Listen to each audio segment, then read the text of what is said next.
시어머니의 차가운 목소리가 휴대폰 너머로 들려왔다. 나는 지금 친정 엄마의 빈소 앞에 서 있었다. 방금 전까지 엄마의 차가운 손을 잡고 울고 있었다. 어머니, 지금 엄마 장례식인데요. 알아. 그래도 일은 해야지. 내일 전시회 납품인데 내가 안 하면 누가 해? 6년이었다. 6년 동안 나는 시어머니의 도자기 공방에서 일했다. 하루 14시간씩 주 6일을. 6년만 일하면 공방을 물려주겠다는 약속을 믿고. 그런데 지금 내 엄마가 돌아가신 이 순간에도 항아리나 닦으라고. 전화를 끊고 빈소를 나섰다. 공방으로 가는 차 안에서 나는 깨달았다. 6년 동안 나는 며느리가 아니라 그저 싸구려 노동력이었다는 것을. 그리고 오늘 이 모든 거짓말을 끝낼 것이다. 항아리 100개? 좋아. 내가 직접 깨트려 주지. 아침 7시 30분 알람이 울렸다. 나 이서유는 재빨리 일어나 남편 준호의 아침을 챙겼다. 토스트에 계란 프라이 샐러드. 준호는 건설 현장 관리자라 아침을 든든히 먹어야 했다. 다녀올게 여보. 조심히 다녀와요. 준호를 배웅하고 나는 출근 준비를 했다. 중소기업 격리 직원.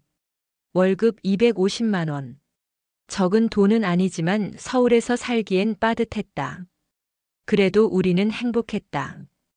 결혼 6년 차 아직 아이는 없지만 서로를 아끼며 살고 있었다. 회사에서 돌아오면 보통 저녁 7시. 간단히 저녁을 먹고 설거지를 하다 보면 8시가 넘었다. 그런데 주말은 달랐다. 토요일마다 우리는 시댁에 가야 했다. 어서 와라. 시어머니 박옥자는 언제나 그렇게 무뚝뚝하게 우리를 맞았다. 60대 초반의 시어머니는 30년 경력의 도자기 장인이었다. 동네에서 작은 도자기 공방을 운영하며 전통 방식으로 항아리와 찻잔을 만들어 팔았다. 서윤아, 설거지 좀 해줘. 가마 주변도 쓸고. 네, 어머니. 나는 항상 그렇게 대답했다. 시어머니의 공방 뒤편에 있는 주방에는 설거지가 산더미처럼 쌓여 있었다.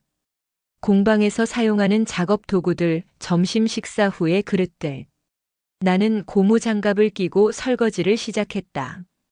준호는 시어머니와 거실에 앉아 차를 마시고 있었다. 시동생 부부도 와 있었다. 박준석과 강미라. 그들은 언제나 선물만 들고 왔다. 비싼 건강식품, 백화점 상품권. 어머니, 이거 드시라고요. 홍삼이에요. 어머, 고맙다. 너희가 이렇게 챙겨주니까. 시어머니의 얼굴에 미소가 번졌다. 그런 미소를 내게는 한 번도 보인 적이 없었다. 설거지를 마치고 나오니 시동생 부부는 벌써 가고 없었다. 이 시간 정도 있다가 간 것 같았다. 우리는 오후 내내 공방 청소를 도왔다. 가마 주변에 재를 쓸고 도자기 선반을 닦고 마당에 낙엽을 쓸었다. 다음 주에도 와야 돼. 네, 어머니. 집으로 돌아오는 차 안에서 준호가 말했다. 미안해, 여보. 우리 엄마가 좀 까칠하지. 괜찮아요. 가족인데요. 나는 웃으며 대답했다. 사실 조금 힘들었지만 이게 시집살이인가 보다 생각했다. 엄마도 그렇게 살았으니까. 친정 엄마는 아버지가 일찍 돌아가신 후 혼자 우리 3남매를 키우셨다. 식당 주방 보조, 청소, 파출부. 가리지 않고 일하셨다.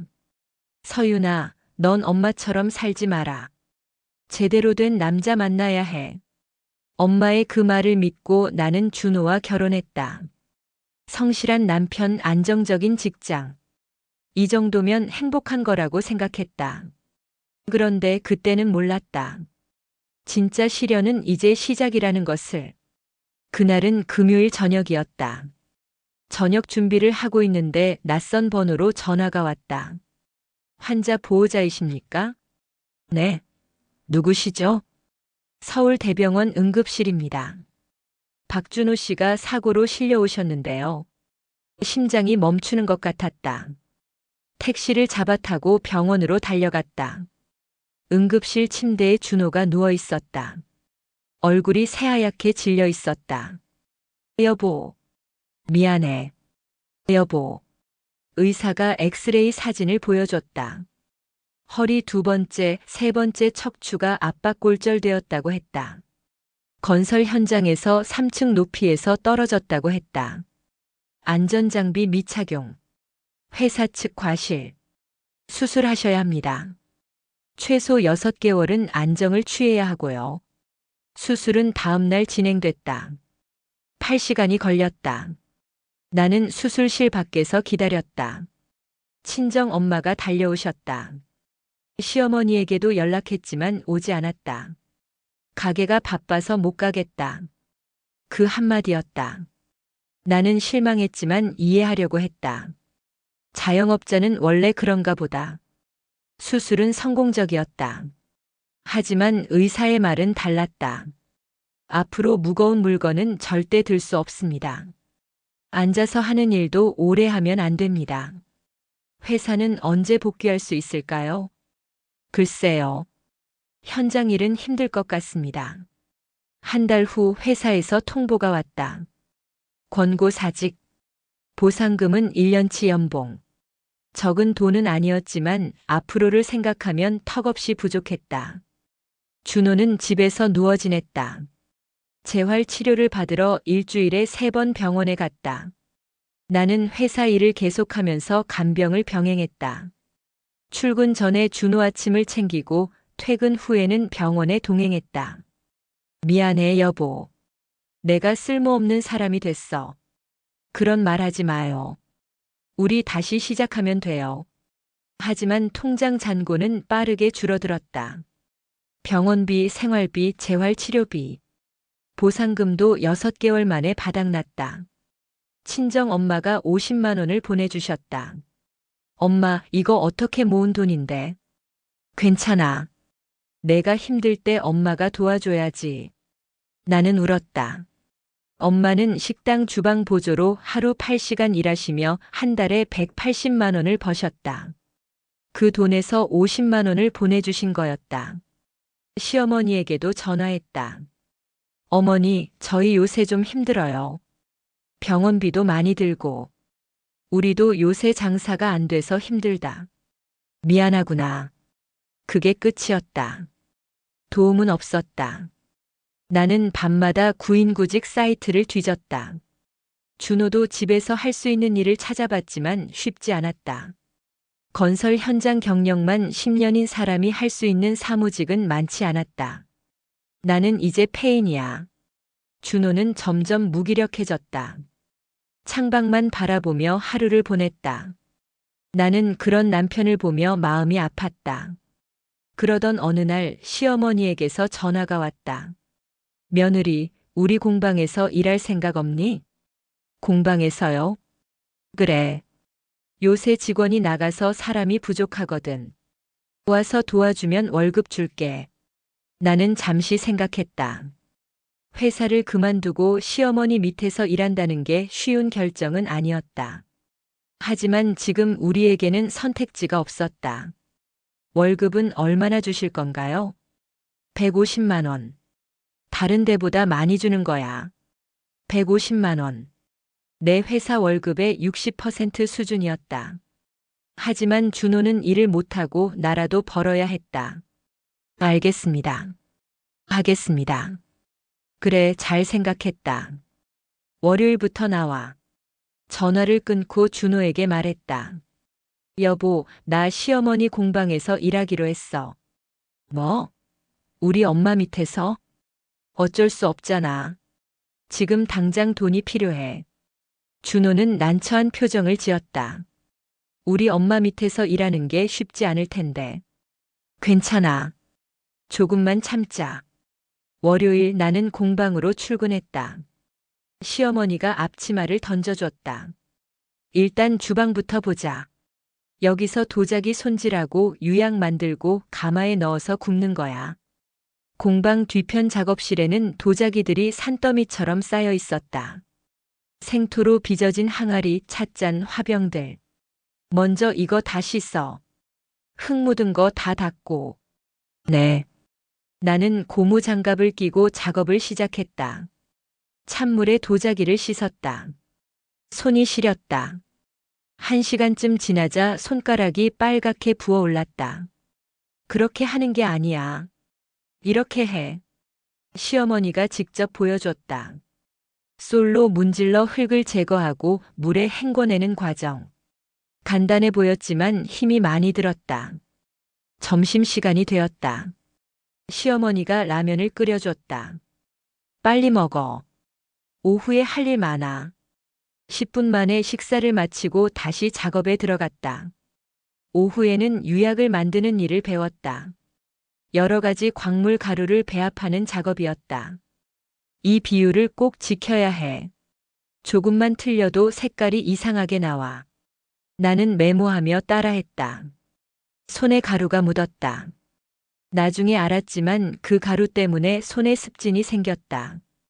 오후 6시 손님들이 찾아왔다. 도자기를 주문하러 온 단골들이었다. 사장님, 저번에 주문한 찻잔 세트 나왔어요? 응, 나왔지. 서윤아, 창고에서 가져와. 나는 창고로 뛰어갔다. 찻잔 세트를 찾아 포장했다. 손님을 응대하고 계산을 도왔다. 오후 10시 마지막 손님이 나갔다. 나는 지쳐서 주저앉고 싶었다. 설거지하고 정리해. 내일 쓸 거 준비하고. 네. 자정이 되어서야 일을 끝냈다.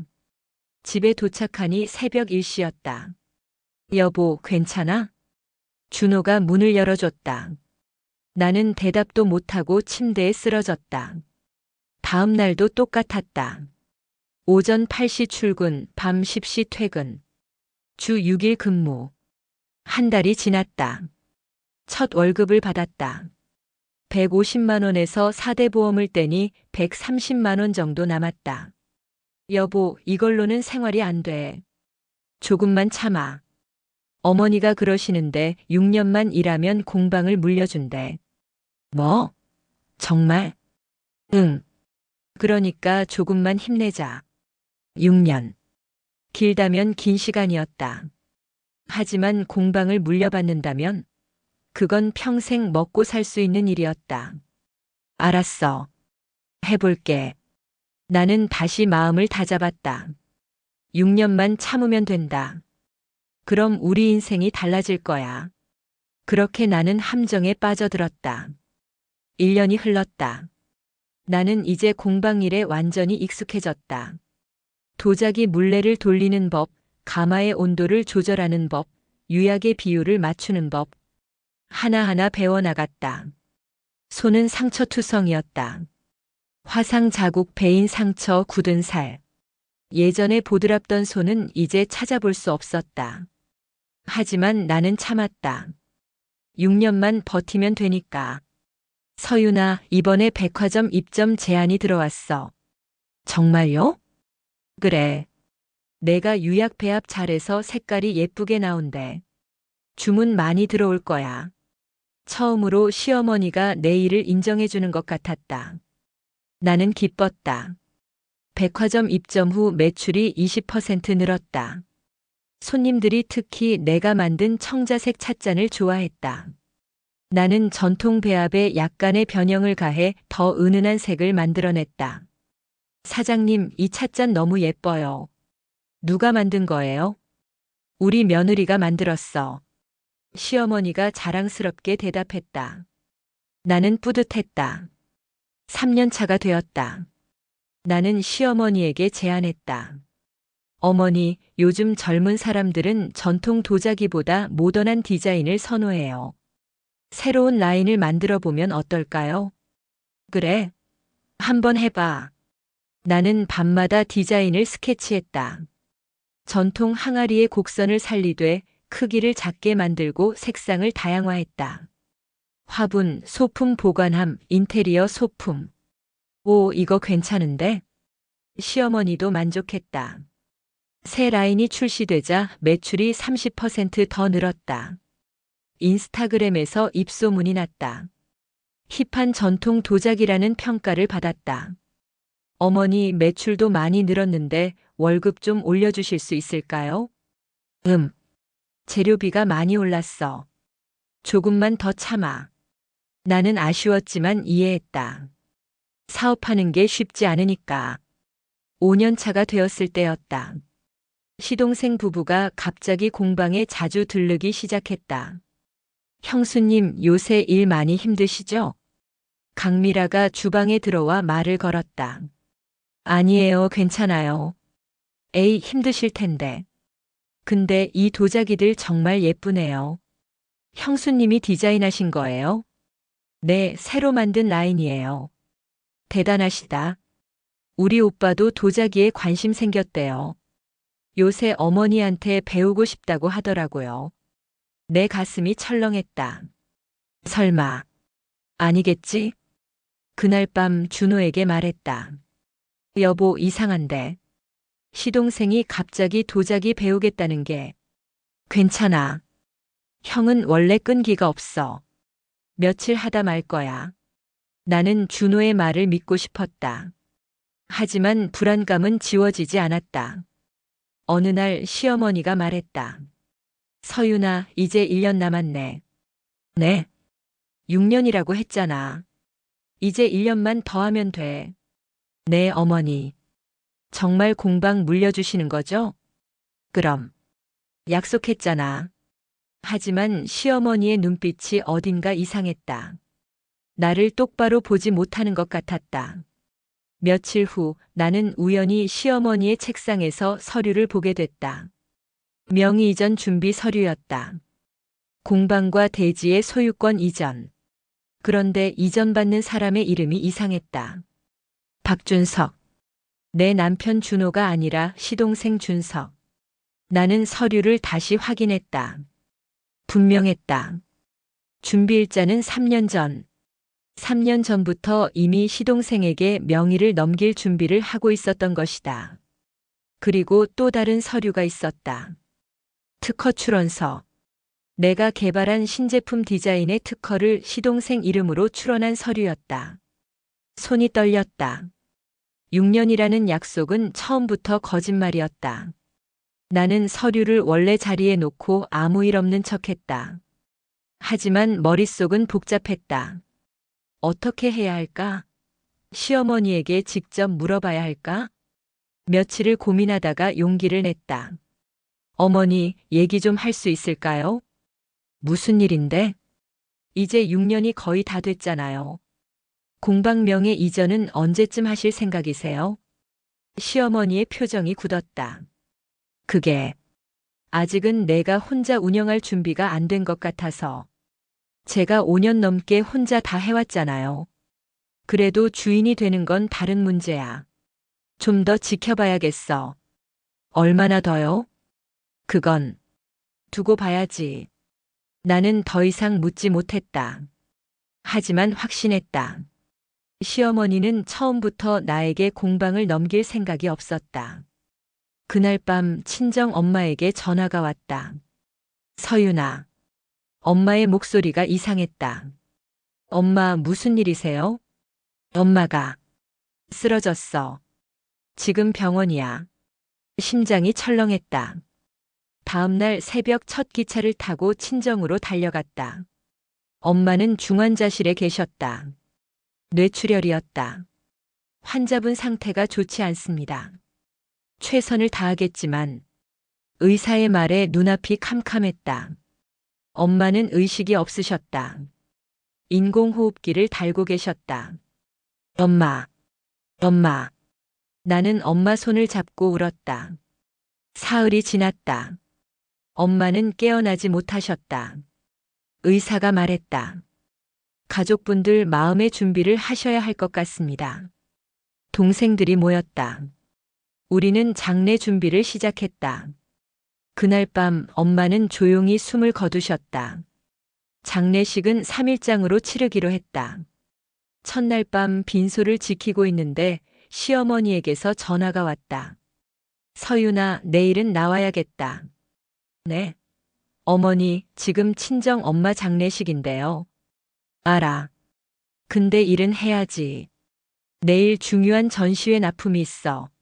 하지만 항아리 100개 씻어서 포장해야 해. 내가 안 하면 누가 해?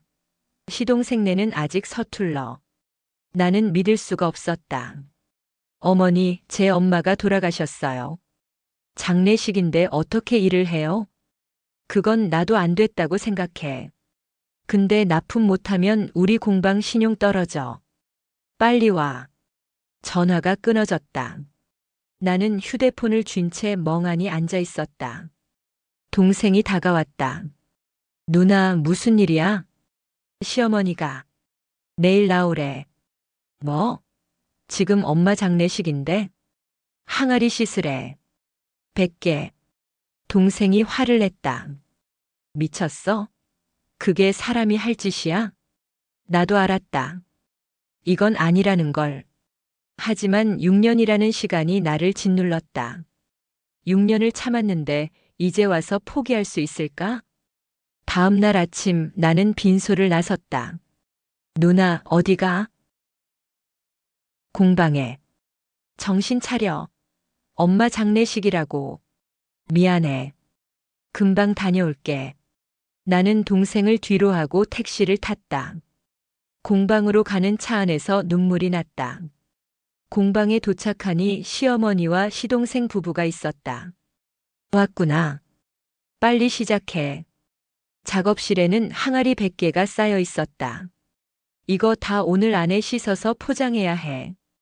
나는 아무 말 없이 고무 장갑을 꼈다. 찬물에 항아리를 씻기 시작. 계속 오후 203했다. 그때 깨달았다. 나는 며느리가 아니었다. 6년 동안 나는 그저 싸구려 노동력이었다. 항아리 10개를 씻었을 때였다. 손이 얼얼했다. 찬물 때문이었다. 20개를 씻었을 때는 허리가 아팠다. 계속 허리를 숙이고 있어야 했으니까. 시어머니는 옆에서 지켜보고만 있었다. 빨리 해. 오후 3시까지 끝내야 해. 시동생 부부는 안쪽 방에서 TV를 보고 있었다. 왜 저 사람들은 안 돕는 걸까? 50개를 씻었을 때 시동생 미라가 나왔다. 형수님, 물 좀 드세요. 물을 주면서도 일은 거들지 않았다. 그리고 다시 방으로 들어갔다. 나는 계속 항아리를 씻었다. 70개, 80개, 90개. 오후 2시 드디어 100개를 다 씻었다. 이제 포장해야 했다. 하나하나 뽁뽁이로 싸고 상자에 담아야 했다. 잘했어. 이제 포장 시작해. 나는 기계처럼 움직였다. 생각하고 싶지 않았다. 지금 엄마 빈소에는 조문객들이 오고 있을 텐데. 동생들이 혼자 빈소를 지키고 있을 텐데. 오후 4시 포장을 끝냈다. 택배 기사가 와서 물건을 실어갔다. 수고했어. 이제 가봐도 돼. 시어머니의 말에 나는 고개를 들었다. 그리고 물었다. 어머니, 공방명예 이전은 언제 하실 건가요? 그건 나중에 얘기하자. 지금은 장례식이나 잘 치러. 3년 전부터 시동생 앞으로 명예 이전 준비하셨죠? 시어머니의 얼굴이 굳었다. 그걸 어떻게 알았어? 책상에서 봤어요. 특허 출원 서류도 봤고요. 제가 만든 디자인을 시동생 이름으로 출원하셨더라고요. 시어머니는 아무 말도 하지 못했다. 처음부터 저한테 줄 생각 없으셨죠? 그건 왜 거짓말 하셨어요? 6년이라고 하셨잖아요. 시어머니가 한숨을 쉬었다. 준석이가 차남인데 당연히 차남한테 줘야지. 그럼 왜 저한테 거짓말 하신 거예요? 그냥 직원으로 쓴다고 하시지. 너도 월급 받았잖아. 기술도 배웠고. 나는 웃음이 나왔다. 월급이요? 최저시급에 하루 14시간씩 일했는데요. 기술을 배웠다고요? 제가 개발한 신제품 특허는 왜 훔쳐가셨어요? 훔쳐간 게 아니야. 우리 공방 이름으로 만든 거니까 당연히 우리 거지. 나는 더 이상 참을 수 없었다. 6년 동안 참았던 모든 게 폭발했다. 당연하다고요? 제 엄마 돌아가신 날에 항아리나 씻으래요? 이게 사람이 할 짓이에요? 장사가 그런 거야. 감정 따지면 안 돼. 나는 옆에 있던 항아리 하나를 집어들었다. 방금 포장하고 남은 것이었다. 6년입니다. 나는 항아리를 바닥에 내리쳤다. 와장창 깨지는 소리가 공방에 울렸다. 야, 너 지금 뭐 하는 거야? 6년 동안 거짓말에 속았어요. 또 다른 항아리를 집어 던졌다. 내 엄마 돌아가시는 날까지 이렇게 부려먹었어요. 시동생 부부가 뛰어나왔다. 형수님, 진정하세요. 진정하라고요? 당신들이 받을 공방 때문에 제가 6년을 노예처럼 산 거 알아요? 나는 멈추지 않았다. 항아리를 하나씩 집어 던졌다. 3개, 5개, 10개. 그만해. 이게 얼마짜리인데. 시어머니가 나를 말리려 했지만 나는 뿌리쳤다. 그때 문이 열렸다. 준호였다. 여보. 준호가 헐레벌떡 뛰어들어왔다. 동생이 전화했던 것 같았다. 여보, 그만해. 우리 가자. 가긴 어딜 가. 내 마누라 좀 말려. 시어머니가 소리쳤다. 준호는 나를 안았다. 괜찮아. 이제 됐어. 나는 준호의 품에 안겨 울었다. 6년 동안 참았던 눈물이 쏟아졌다. 어머니. 준호가 시어머니를 돌아보았다. 야, 너도 동생이면서 왜 이래? 어머니, 이건 아니잖아요. 준호의 목소리는 단호했다. 뭐가 아니야? 장모님 돌아가신 날에 일을 시키는 게 말이 돼요? 그건 일이 급해서 6년 동안 거짓말하신 것도 말이 돼요? 시어머니가 입을 다물었다. 우리 아내가 얼마나 열심히 일했는데요. 새벽부터 밤까지 하루도 안 쉬고. 그런데 명의는 동생한테 넘기시고 특허도 동생 이름으로 내시고. 아들한테 주는 게 당연한 거 아니야? 그럼 처음부터 그렇게 말씀하시지 왜 거짓말하셨어요? 시어머니는 대답하지 못했다. 우리 아내 없었으면 이 공방 진작 망했어요. 매출 늘린 것도 신제품 만든 것도 다 우리 아내예요. 그래도 내 공방이야. 내 어머니 공방이죠. 그러니까 어머니가 하세요. 우리는 안 합니다. 준호가 내 손을 잡았다. 가자, 여보. 어디가? 지금 나가면 끝이야. 시어머니가 소리쳤다. 나는 돌아보았다. 끝이요? 좋아요. 진작 끝냈어야 했어요. 너 지금 후회할 거야. 후회하는 건 어머니일 거예요. 나는 앞치마를 벗어 던졌다. 6년 동안 정말 고생 많으셨어요. 이제 시동생이 하겠죠. 그렇게 아끼시는 아들이니까. 시동생 준석이 당황한 표정으로 말했다. 형수님, 오해예요. 저는 그냥. 오해 아니에요. 서류 다 봤어요. 3년 전부터 준비하셨더라고요. 미라가 화를 냈다. 형수님은 직원이잖아요. 원래 가업은 아들한테 물려주는 거예요. 그래요. 그럼 직원 월급이나 제대로 주세요. 최저시급에 하루 14시간씩 일 시켰으면 임금 체불이에요. 나는 핸드폰을 꺼냈다. 6년치 근무 기록 다 있어요. 노동청에 신고하면 어떻게 될까요? 시어머니의 얼굴이 새하얘졌다. 그리고 제가 개발한 디자인 특허도 제 창작물이라는 증거 다 있어요. 작업 노트, 스케치, 시제품 제작 과정 사진. 전부 제 이름으로 되어 있죠. 너, 어떻게? 처음부터 대비했어요. 어머니를 못 믿었거든요. 사실이었다. 나는 3년 전 명의 이전 서류를 본 순간부터 모든 증거를 모아뒀다. 언젠가 이런 날이 올 거라고 생각했다. 우리는 이제 갑니다. 다신 연락하지 마세요. 준호와 나는 공방을 나섰다. 뒤에서 시어머니의 목소리가 들렸다. 나중에 후회해도 늦어. 나는 돌아보지 않았다. 준호가 내 손을 꼭 잡았다. 잘했어, 여보. 응. 우리는 손을 잡고 걸었다. 어디로 가야 할지 몰랐다. 무엇을 해야 할지도 막연했다. 하지만 괜찮았다. 이제는 자유로웠으니까. 준호와 나는 작은 원룸에 살고 있었다. 내 퇴직금과 준호의 보상금으로 버티고 있었다. 여보, 이것 좀 봐. 준호가 노트북을 보여줬다. 유튜브 화면이었다. 조회수 10만. 이게 뭐야? 내가 찍은 영상이야. 도자기 만드는 과정. 준호는 3개월 동안 유튜브 채널을 운영하고 있었다. 집에서 작은 전기 가마를 사서 도자기를 만드는 과정을 찍었다. 나는 몰랐다. 언제 이런 걸 했어? 밤마다 조금씩 재활 치료하면서 시작했어. 처음엔 조회수가 거의 없었는데 요새 사람들이 보기 시작했어. 영상을 보니 제법 잘 만들어져 있었다. 도자기 빚는 과정, 유약 바르는 과정, 가마에서 꺼내는 과정. 차분한 음악과 함께 편안하게 구성되어 있었다. 댓글 좀 봐.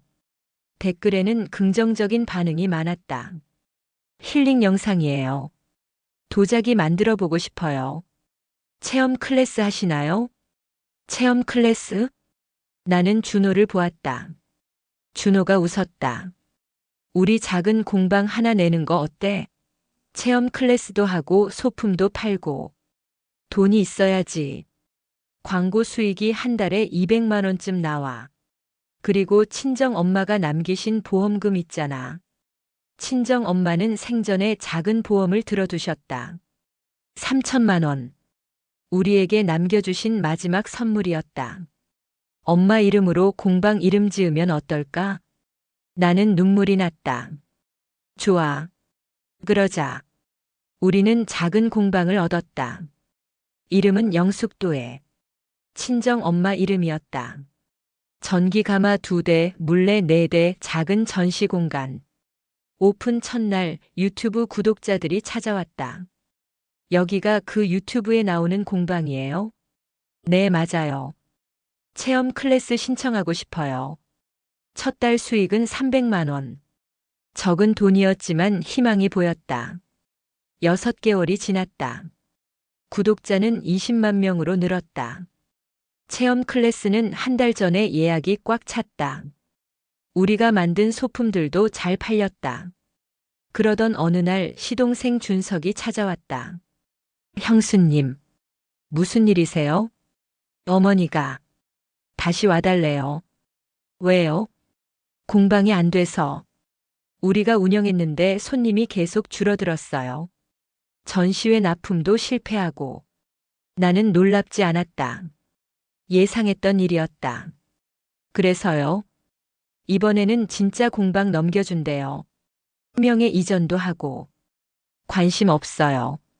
형수님, 저희는 이미 공방이 있어요. 우리 엄마 이름으로 만든 공방.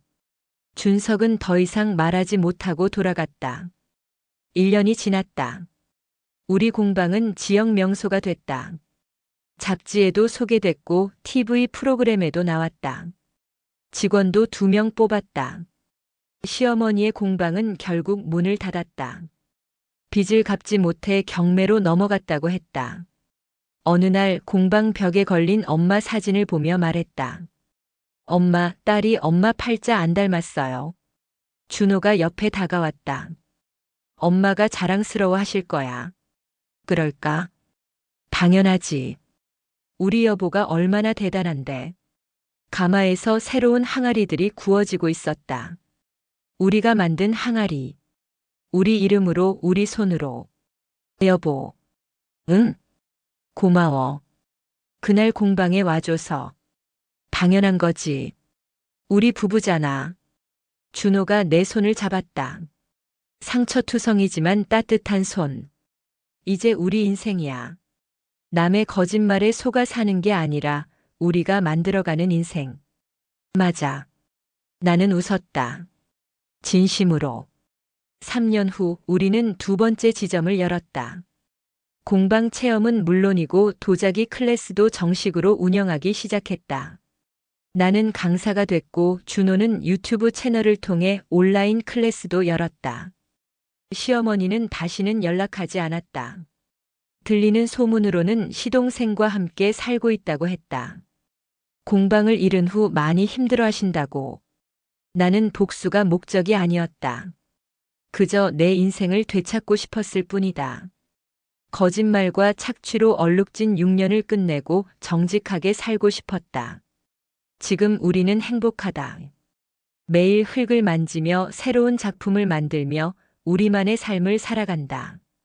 그것으로 충분하다.